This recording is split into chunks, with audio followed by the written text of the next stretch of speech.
Scott's hard at work. Yeah, so far so good. So the crew here over at Casone's RV is doing most of the work. I'm just here to, I guess, help out a little bit because they helped me out quite a bit. So they already have the old roof off. And so hopefully you can kind of see where the whole thing is just collapsed and sunk down right there. Hopefully you can see that metal spar right there. And that's not real framing. That just connects the two sidewalls together. When they're building it to keep the sidewalls from spreading out. There's no real strength to it, but that's where the roof is supposed to be, at the top of that. And you can see the whole thing just moving really easily.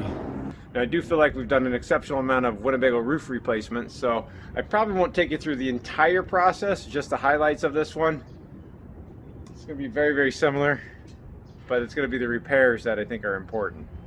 But I think the biggest issue seems to just be the glue that holds the foam to the Luan just is not holding. And so here's that roof that they ripped off. Like I said, the Phylon stuck really, really well. It was just the Luan that came separate from the foam. Like I said, the Phylon sticks to the Luan just fine, but the Luan doesn't stick to the foam. So once that glue fails, there's no strength to this roof anymore. There's no supports, there's no framing in it. We can't obviously walk on this roof as just foam. The rear cap we do already have off. The only thing left to do is get the front cap off. They'll just be prying it up like we normally do. But before we can do any of that, we're gonna have to support the inside of the roof to keep it from collapsing anymore and raise it up to the height that it needs to be when we re-laminate it. I just still can't get over this.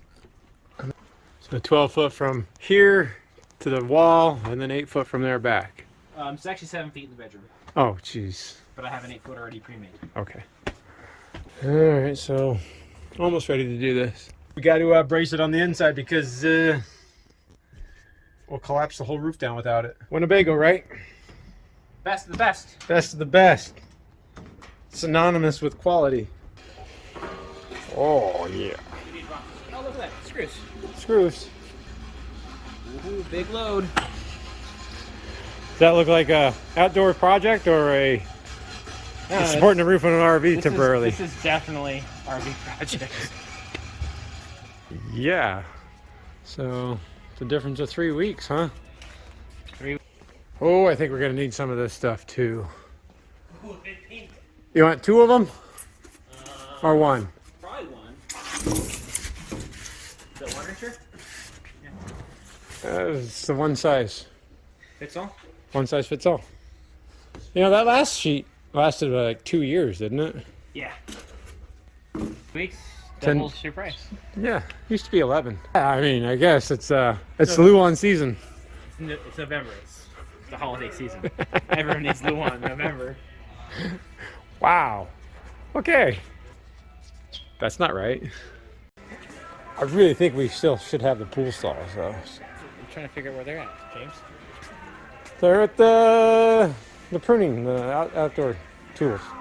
They look like Hand saws. hand saws. Other implements of destruction. Yes. Torture devices. Over here. The torture device section. Look at all them pry bars. Let's get over there and get this roof supported. So to support the roof on the inside, I'm going to use these landscape timbers. It might sound silly, but the 4x4 framing that we would normally use as temporary supports got very expensive, and these are just going to be temporary anyways, and so we just need to support the roof. And those will work just fine, and they were a quarter of the price. But we'll get some jacks set up to raise the roof up using jacks to lift those timbers up against this temporary header we're going to put across all the way the inside. And while we will use this foam as rebuilding the roof, we'll also be using a little bit of it to protect the inside of the ceiling against damage from this temporary support. We'll be using quite a bit of foam to glue all this foam together and fill up all these channels. Filling this section up with high density foam, running the Luan all the way over here to help actually support the deck quite a bit, because Winnebago just used double-sided tape to hold plywood down. which again, it kind of works until it doesn't. And then I'll try to address the two most common questions I get. Why don't we just put thicker plywood on top, put a rubber roof on, and call it good? As I try to explain many times, there's no radius to a Winnebago roof. So there's no way to put a metal radius on here because there's nothing to screw it to on the side there. So you'll have to fabricate a metal radius and a way to secure that metal radius down. This side molding right here is not compatible with a membrane roof. You have to replace all the side molding too and then paint that. Not any cheaper because you still have to put a deck on, and it's twice the work because then you have to fabricate a radius and then change out all the molding too. And unless you're doing TPO or PVC roof, because this is a full body paint job, you can't paint a rubber roof.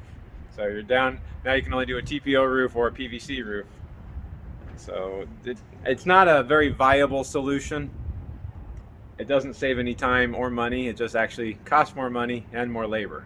And then the second question I'll get is, why don't we just add framing? There have been a few Winnebago roofs that we've added framing to. Or the biggest problem is, even though it looks like this is really thick foam, Winnebago uses the foam itself as the AC duct. So you can see that channel right in there where the AC comes through.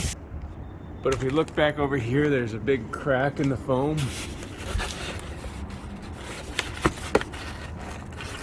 This foam right here is only about 1 inch thick, and there's a hollow duct all the way down the length of the RV roof, both directions where the AC ductwork goes through.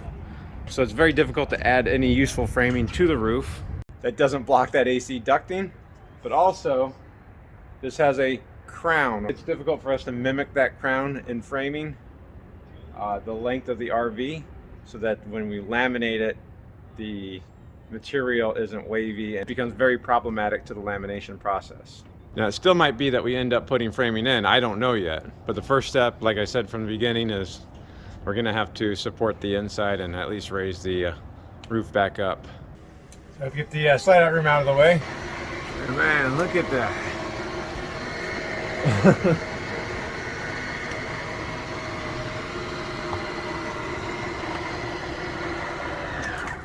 Now you can see the gap where it's supposed to be against the ceiling.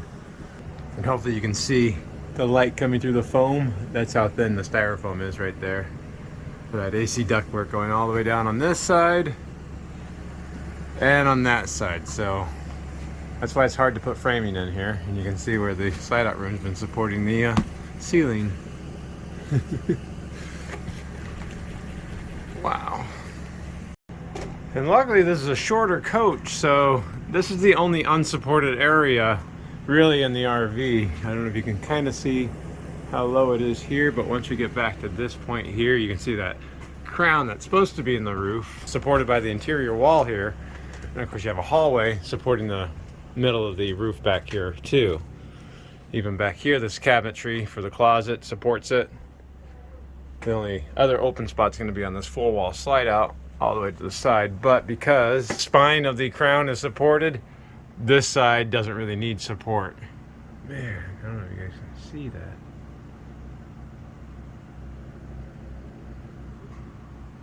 The camera just doesn't show it well. That roof is just sagging so bad.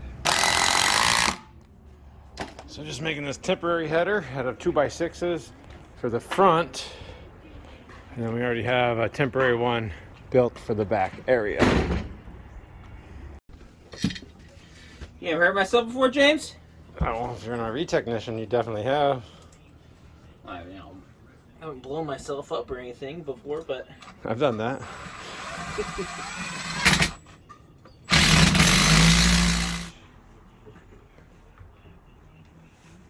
Slide it back your way some. Alright, so we're essentially just making a jack stud, right?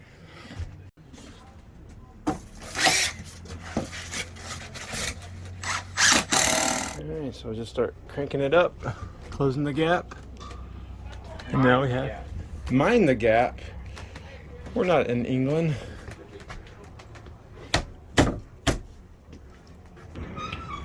Alright, you guys start cranking it. The front.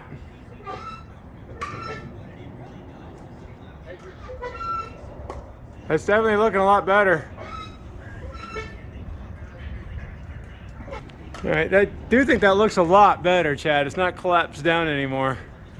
We get a baseline off the height of the center. Okay. 1 inch low here. Right, that's where I saw a low point. And then here we are at 79. So Right. we're an inch and a half low here. Well, yeah, don't forget that.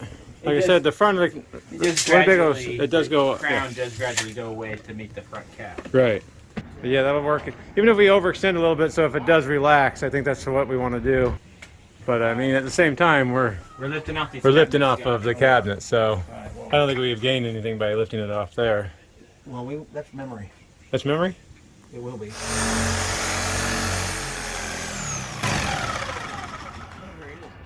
We were using that earlier, Chad.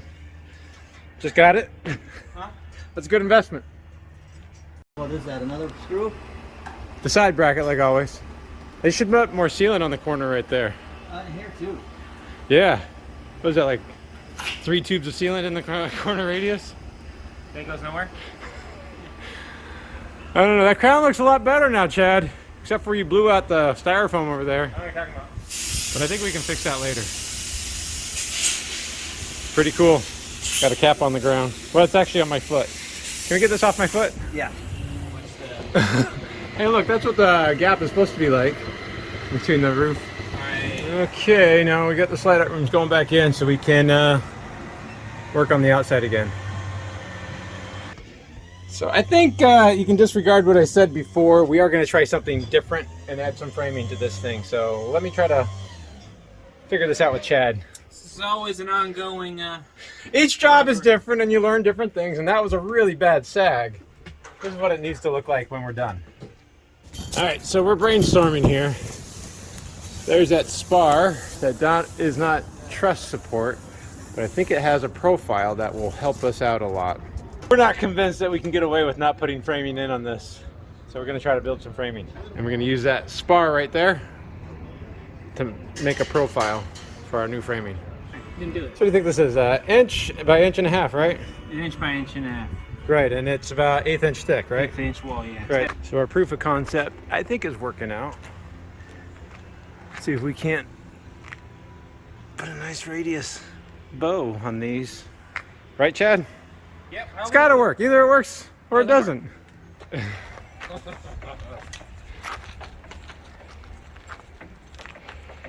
Definitely got a curve going on that one.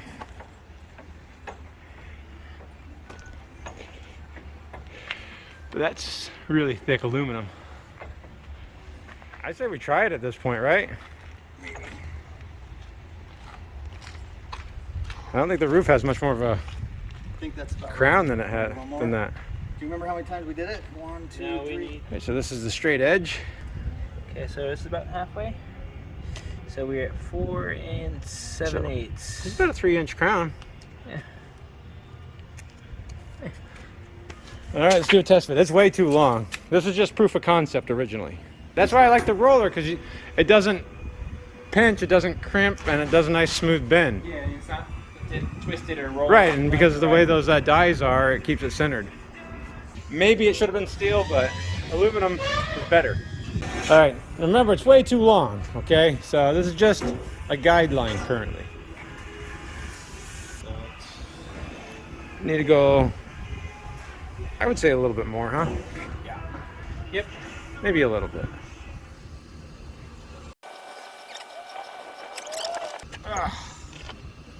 That looks actually pretty good.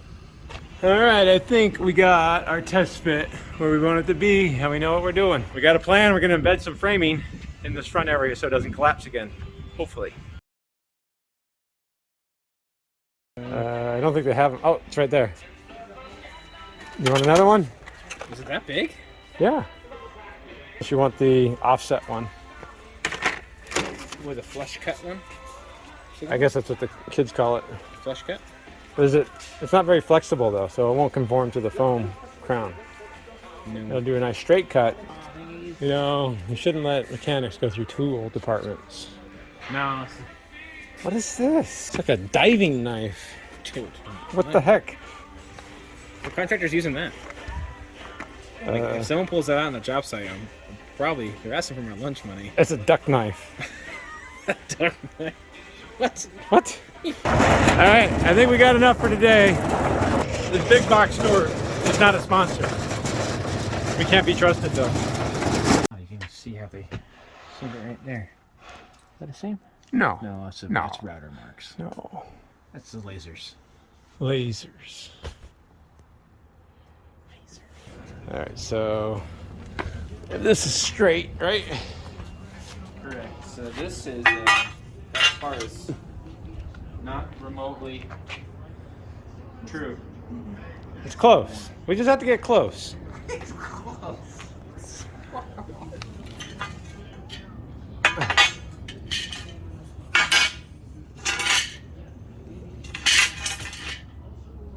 So yeah, it's got a little bit of a crown to it.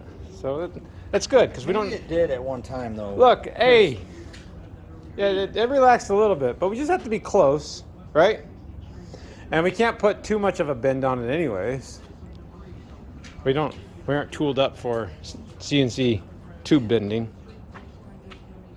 This has got to work. Never, hey, either it works or it doesn't. True. There's only two options.